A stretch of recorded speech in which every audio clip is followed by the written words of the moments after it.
Good afternoon, everyone. Thank you so much for coming to our Interfaith panel event, Encounter. This is our annual event that we run through campus ministry, so we're very honoured to have an expert panel in front of us, and thank you so much for coming out to hear what I'm sure will be a great discussion about interfaith. I'll just take a quick second to introduce who our panel is. The chair of the panel today is Reverend Dr. Patrick McInerney, who works for the Columban Centre for Christian-Muslim Relations.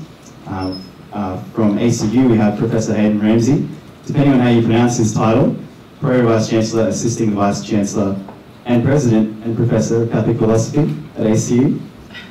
We also have Venerable Dr. Juewei, who's made the trek all the way from Nancy Institute from Wollongong. She is the head of program for Buddhist ministry and the director of the Humanistic Buddhism Centre there. We also have Associate Professor Mehmet, founding director of the Centre for Islamic Studies and Civilisation at Stuart University. Thank you for coming. And last but not least, one of our ACU students, currently studying law, Caelan Macbeth. He's got quite a few experience under the belt. He's the deputy of the New South Wales Jewish Board of Deputies, and is the former program manager at the Shalom Institute. I'm sure they all have huge history behind them, so I'll let them hopefully uncover that as we discuss the topic. Thank you for coming. Thank you, Donnie. And again, thank you to everybody for being here. As is our custom in Australia, we just take a moment to acknowledge the original custodians of the land, the Aboriginal peoples, and acknowledge their elders past and present.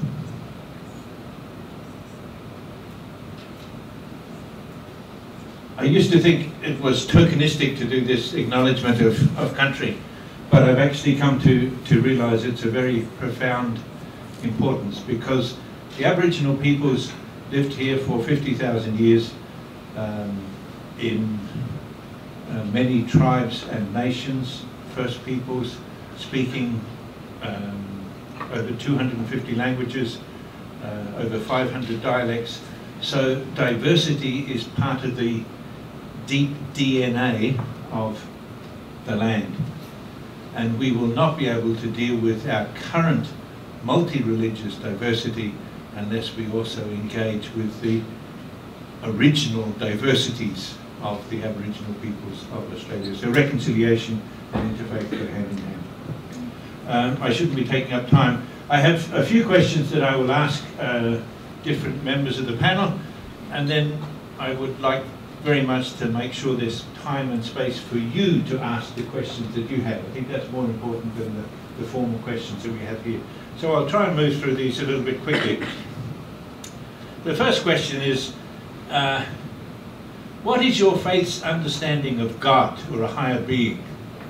So first of all, Christian, Muslim and Jew all believe in the one God.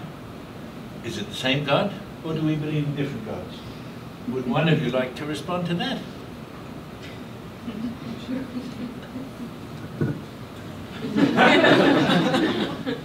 I think that the three, we're called the three Abrahamic faiths for a reason. We all find our roots in the monotheism that Abraham and his descendants, Isaac, Ishmael, Jacob, and Esau, kind of spread throughout Mesopotamia and then into the Middle East.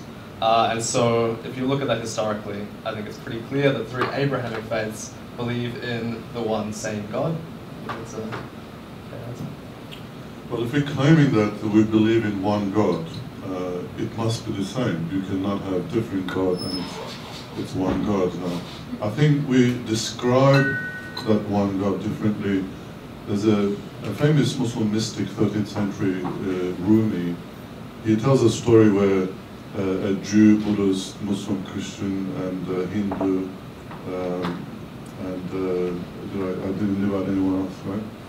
They were asked they were blindfolded and they were asked to feel an elephant. And once they felt the elephant, then they were asked to describe what they felt. Obviously, the elephant's big, and so they felt different parts of the elephant, one ear, the other one leg, and so on. And then their blindfolds were opened up, and they discovered that they were describing the same thing. So I think the mystery of divinity is such that it cannot be encompassed by individuals or human beings, as we cannot claim to encompass the mystery of divinity, but we all feel the presence of God, we all feel the existence of God, and we believe in God. And us describing God differently does not mean that it's a different God. But I must also say that there's a lot of similarities that exist between the Abrahamic religions especially. I like throwing the panel in at the deep end.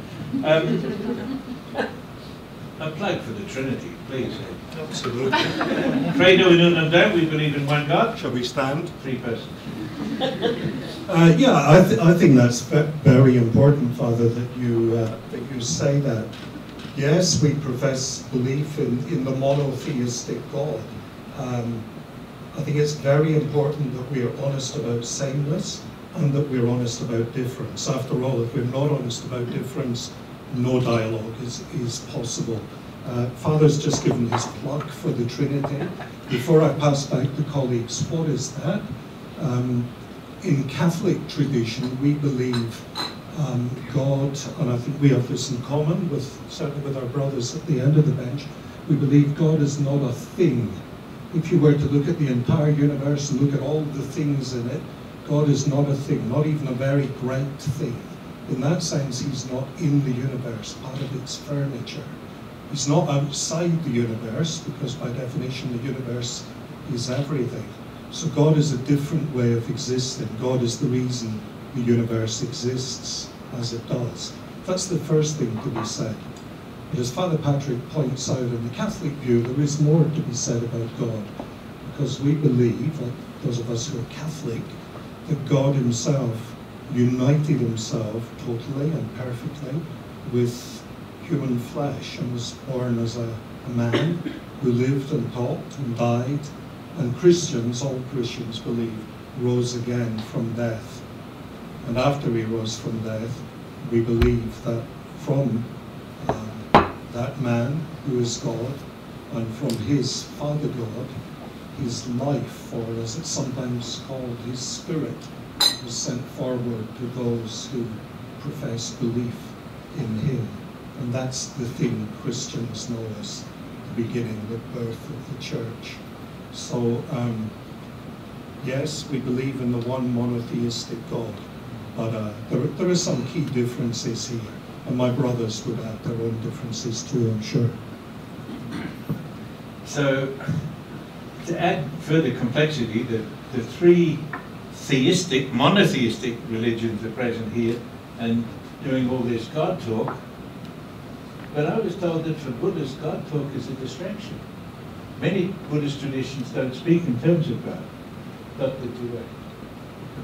Thank you, Father.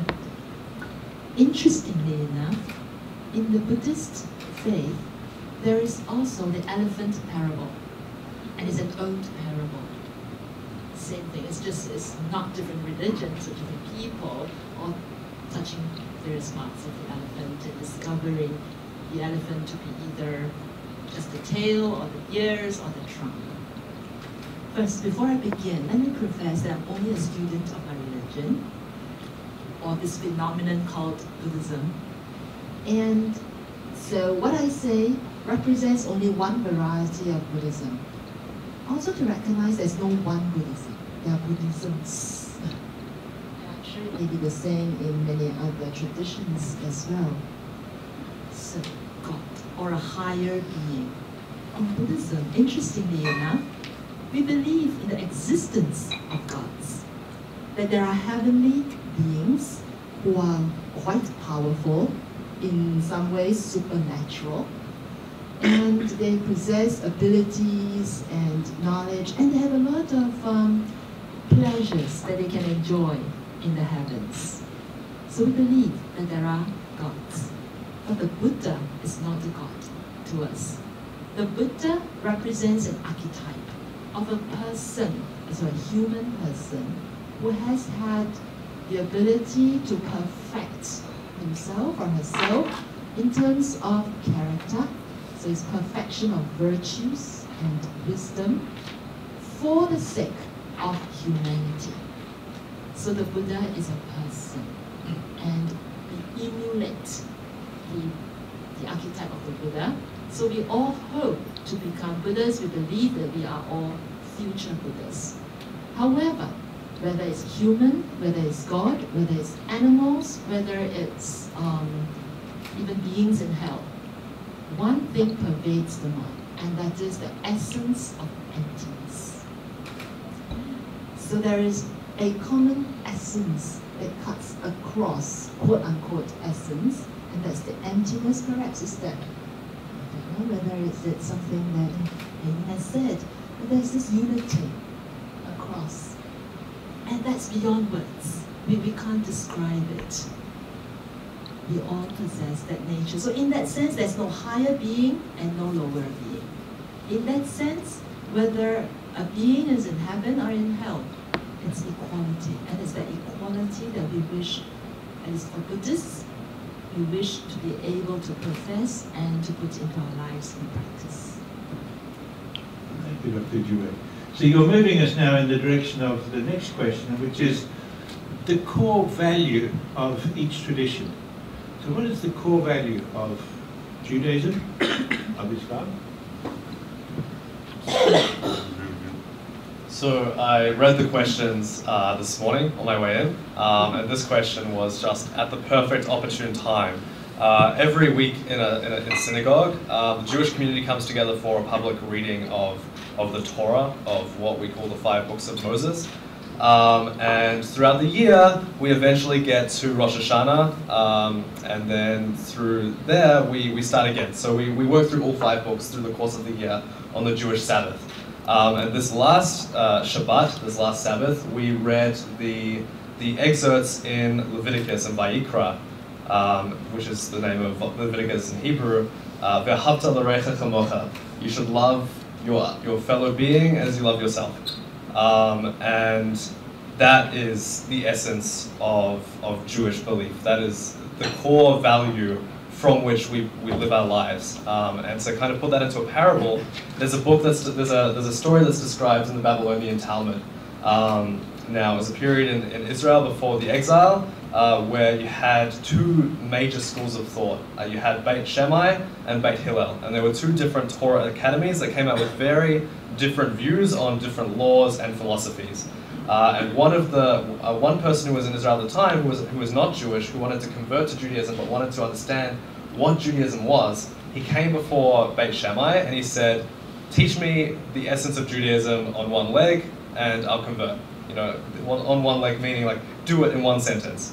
And Beit Shammai, who was kind of a vicious person, chased him out with a ruler, hitting him with a ruler, and he ran away. Then he went to Beit Hillel. And Beit Hillel, who we kind of reflect on in a lot of what we live today through our Judaism, said, if you want to convert to Judaism, this is what you should know. Love your fellow being as you love yourself. This is the entire Torah, and everything else is commentary. Go study. And so when I live as a Jew, there's a lot more to it than that one philosophy. But it's from that philosophy that I seek to understand every other philosophy and law and practice.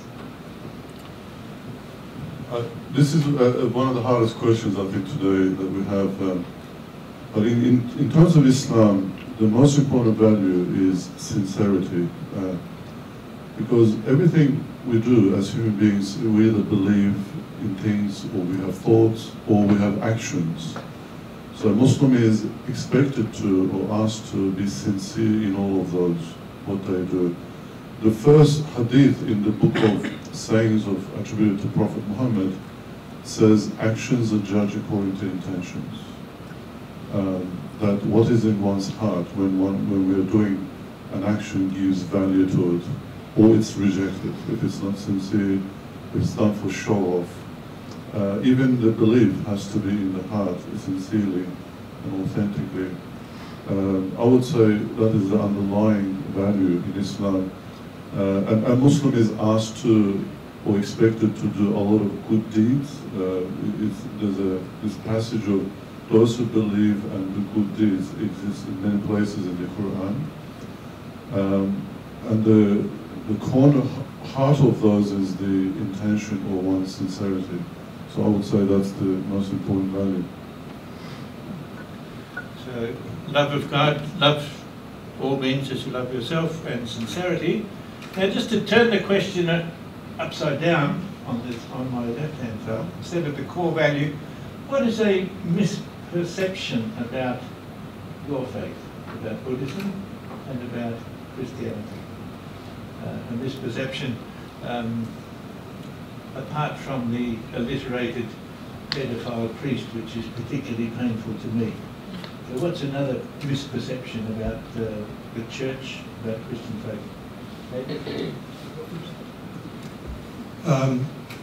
I think probably the biggest misconception goes again to a point of difference, and that is about moral life. I'd agree with my colleagues. In fact, I imagine we'd all agree that love is the core value of all religion. How you are to understand that is the question, and from that comes everything. In my own faith, the Catholic faith,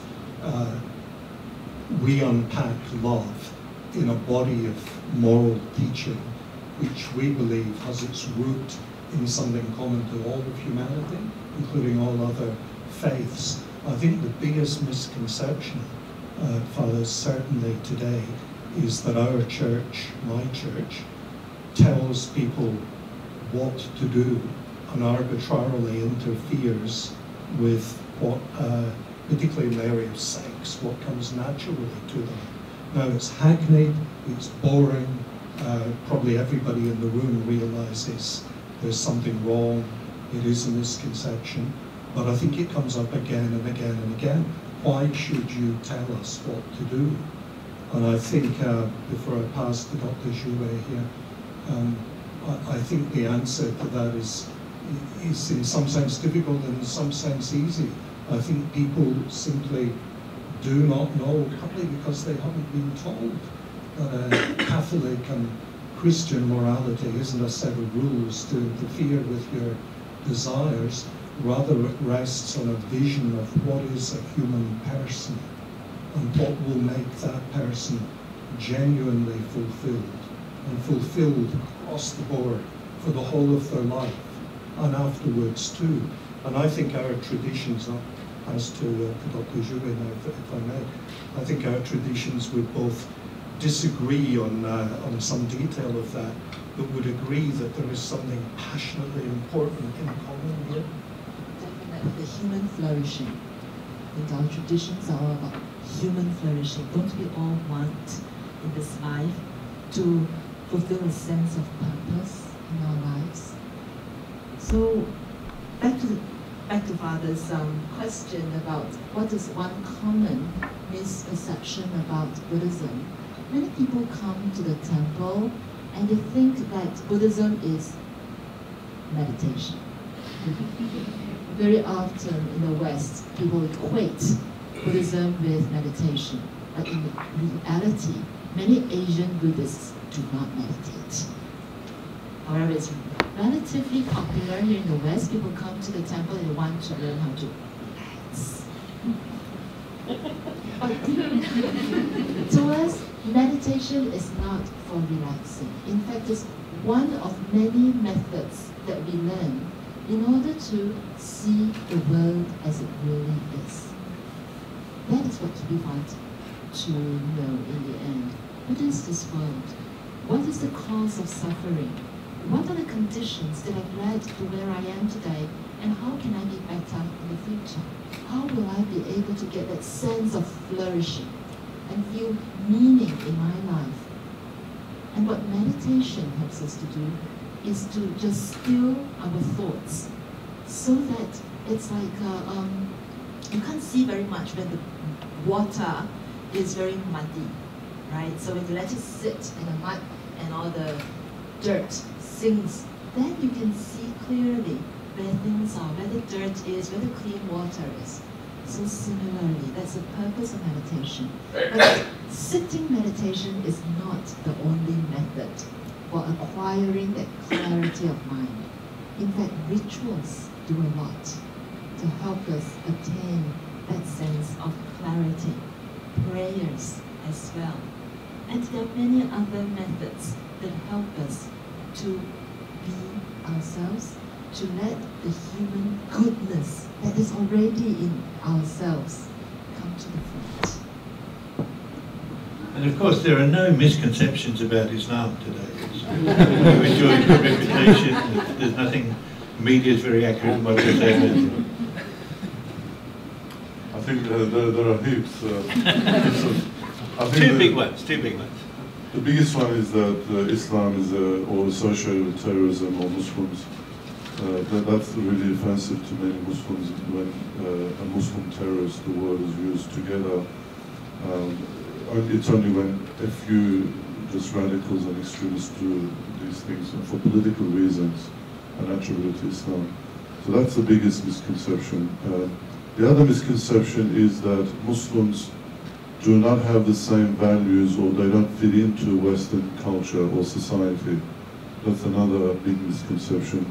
Actually, there's a book written by Professor Robert Bulowitz, where he says the case for an Islamo-Christian civilization in terms of the Western civilization there has been a massive amount of influence over time from Christianity to Islam and Islam to Christianity in terms of civilization, not necessarily religion. So I think there is great commonality rather than difference. That would be the first two, I would say. And Judaism? The biggest misconception about Judaism? I think probably ethnic homogeny is one that I identify quite strongly with. I think when people who don't necessarily interact on a consistent basis with Jews think of a Jew, they might think of like kind of a white Mike Zuckerberg type guy, which is unfortunate at the moment given everything that's happening with his legal proceedings. But realistically, Jews come in every shape, form, and color.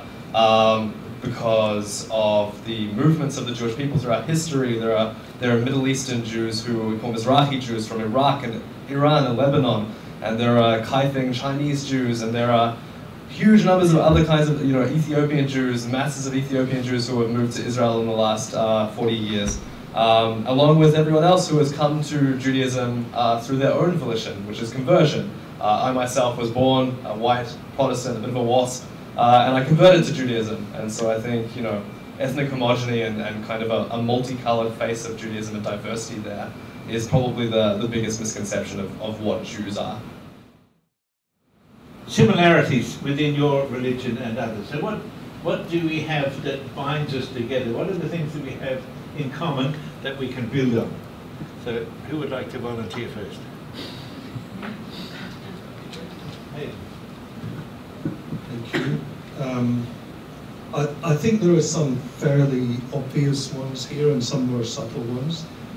I think we would all believe in what we might call transcendence. The idea that there is, depending on the language you prefer, there is something divine to the world. There is meaning to the universe. What transcendence basically means is not all explanations can be reduced to material processes, the language of the hard sciences. There is some deeper meaning, and men and women tend to use words like meaning, deity, divinity, soul, eternity, immortality, sort of depth language to capture that. I think there'd also be across the board, others will come in on this, an understanding of peace and the importance of peace. I think it's important to say we have different concepts of peace. None of these ideas are unitary, and they are hotly debated, not just politically, but philosophically and theologically too. I'm going to briefly mention just two others that are more nuanced. I think some of us, but possibly not all of us, would agree with Catholicism that if you have the use of your mind, you ought to be able to work out, without appealing to religion, some fundamentally basic human values. And I think those are things like health and truth and knowledge and peace and love and family. And I think some of us would agree your mind alone, without going to your holy book, ought to be able to grasp the importance of that. And I think some, but not all of us, would agree on the importance of reason. as Donnie mentioned at the beginning, I'm a philosopher by training and practice. You would expect me to talk about reason, I suppose, but I think a faith without reason, if it's possible at all, I don't even know what it would look like, but I think it would be a dangerous faith. And I also think that rationality without faith in a different way is a very dangerous thing. So mine would be transcendence, peace, morality, and reason, I suppose. That's good to hear. Commonalities, Buddhism with other religions. Yes, I'll probably just focus on the compass of moral excellence. Yes, because I believe that all of us present to the world this, I guess, some purity. You can look at the religious leaders of today and still feel that sense of, okay, they represent some moral excellence, especially in today's VUCA world that's very volatile, uncertain, complex, and ambiguous. But I also see that for all of us, just as what Hayden has said, we go inwards into our heart to find that sacredness. So the sacred that is in all our traditions, and it is in ourselves, in us. Whether we find it through reason, we find it through the faith aspects, but there is that sacredness. It's I guess in all religions. Thank you, Dr. Juewei. And Islam is commonalities with other religions, building bridges, connections, relationships. Okay, well, I think I would agree with the previous two answers. I guess in that question there's three layers to that. One is, what do we all have as common as religions? What are we trying to address? Human condition, ask big questions about life and transcendence. What are we here for? Where are we going to go? And then there are common values and beliefs we might share. But there's also, from the faith perspective, the commonality.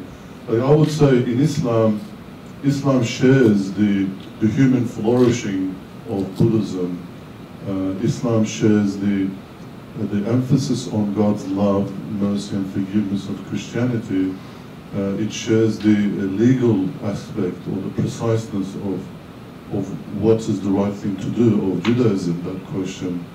The rich philosophy of Hinduism. Basically, in Islam, you get all five for free.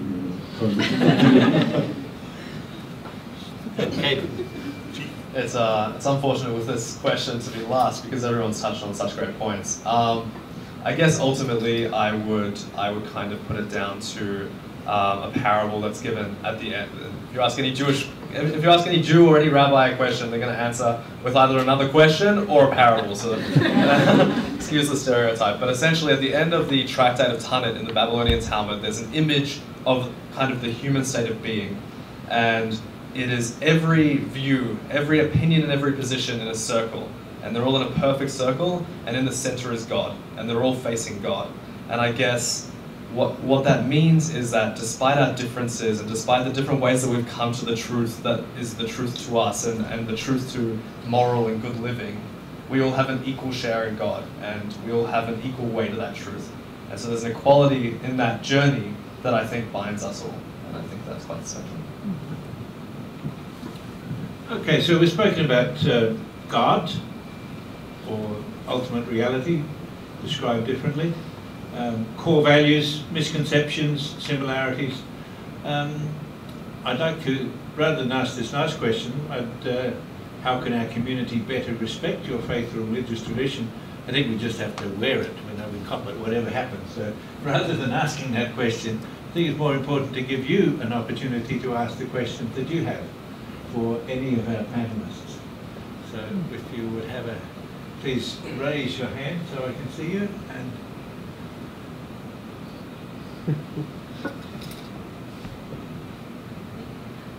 rich conversation has been happening, and I know that you must have other... Wait. I think one other thing that perhaps that some of the speakers have touched on is a sense of belonging or membership, which is something perhaps that's worth thinking about in terms of religion. I'm particularly interested in Paul Kelly's written about this idea of selfism, which he thinks is very influential in Australia now. Now, an important part, I think, of thinking about religions is that it doesn't just come out of me, it comes out of a sense of belonging, of being part of something, some kind of community that seems to be a feature of some religions, an important feature of some religions, if not all religions. Would people comment on the significance of that idea of belonging or membership?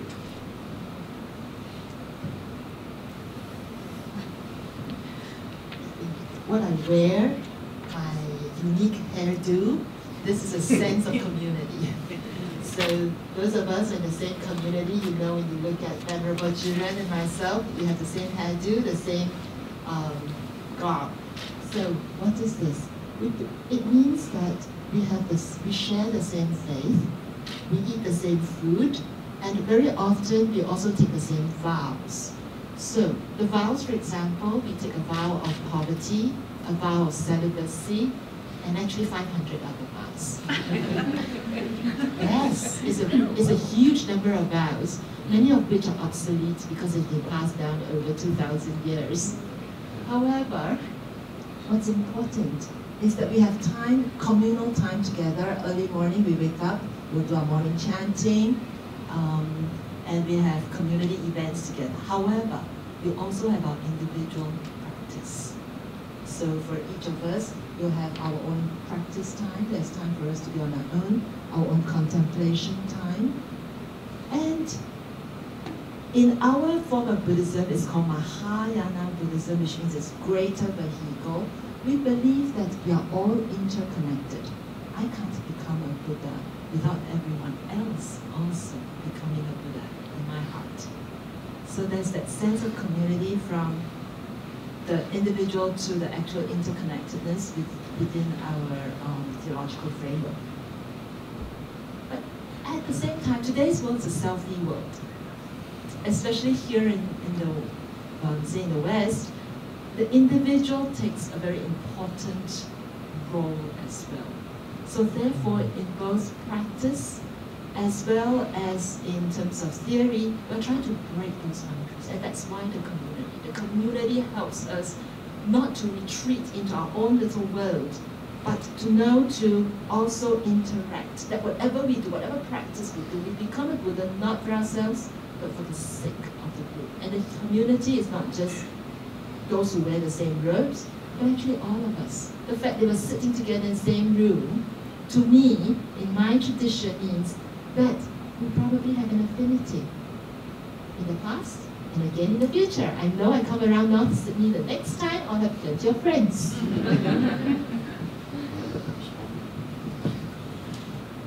The self is an extremely important aspect of religion Islam.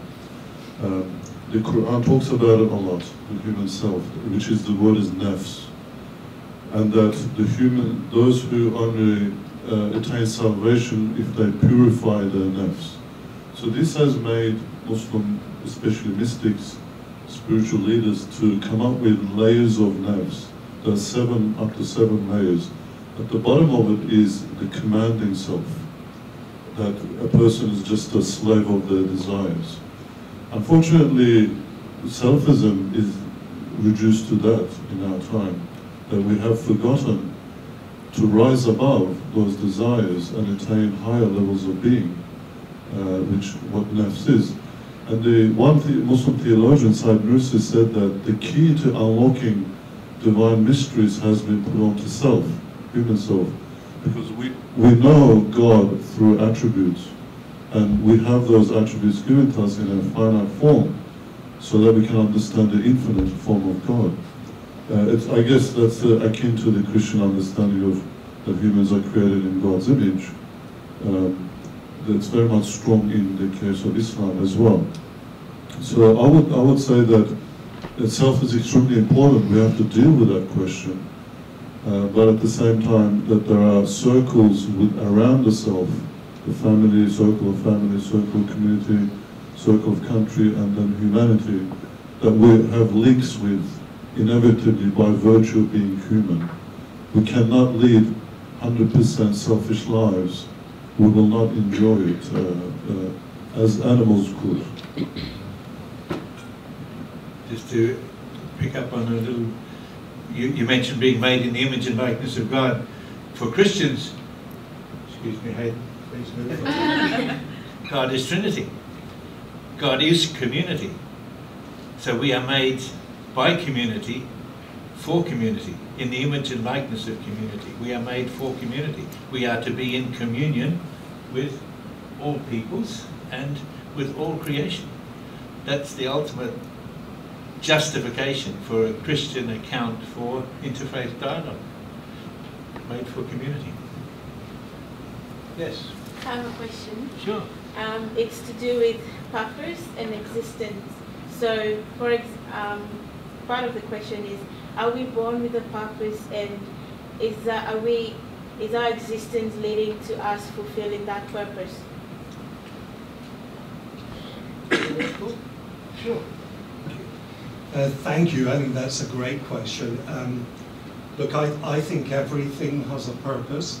And, I mean, this might sound a bit much, but I think all it is for something to be, the pen in my hand, my pie, which we don't especially for you today, my body, the university, for something to be, is just for that thing to be striving to fulfill its purpose.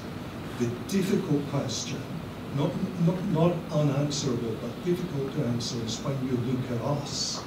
Because if I'm right that everything has purpose, we have a purpose, there is a human purpose.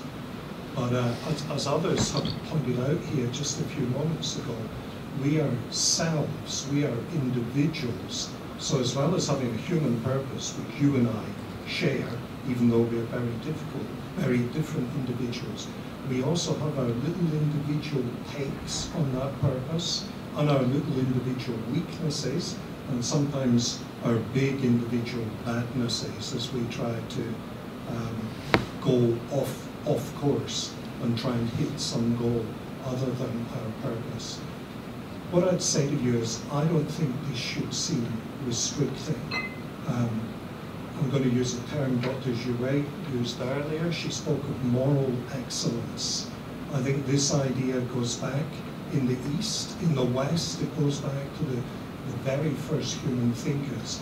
The idea that our purpose is to flourish with moral excellence. I think we probably all agree on that. What it actually looks like is things like deep compassion, especially for the weakest, unconditional forgiveness, especially of the most evil, especially of the ones you find hardest to forgive. That understanding that Father spoke about, that even heaven is a community, even God is in a very strange way a community. So all of these ideas are part of the ideal of moral excellence. And I think your purpose and my purpose is to get there. I think we're free on the way there. I think we're going to fail from time to time. But I have great optimism that as our lives go on, you and I will commit more and more to this. It's not infallible, and some will fall away. I just have a part B of the question. Sure, maybe somebody else. So, and what happens, or what if you don't know your purpose, and does that equate to your questioning of your own existence? I think it's very important that in one sense you question your existence, in another you don't. You don't have to question your existence in the negative, the black sense of worrying that there is no purpose here. There is a purpose. But how you should question that is to think, this is the most brilliant question.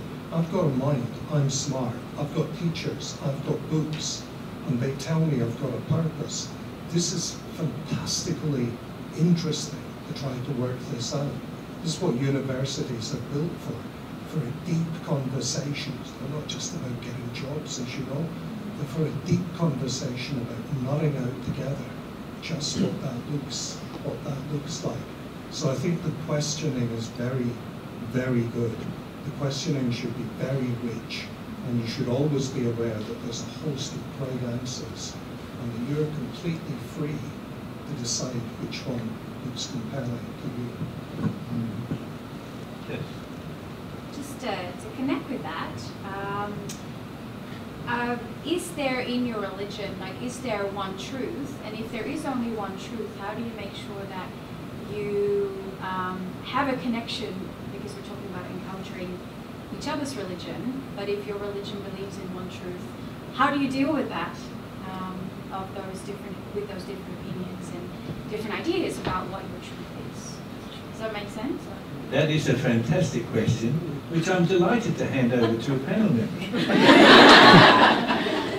If I may tie the two questions together in answering that, there's a truth, but there's understanding of those truths, multiple truths of understanding. For example, the purpose of life, when we say purpose of life, it's what the designer has intended to create human being. That is the purpose. And according to Islam, that is to believe in God, to pray and worship God and do good. Now, but there is also a meaning of life. Like, what sort of a meaning do you give to your life?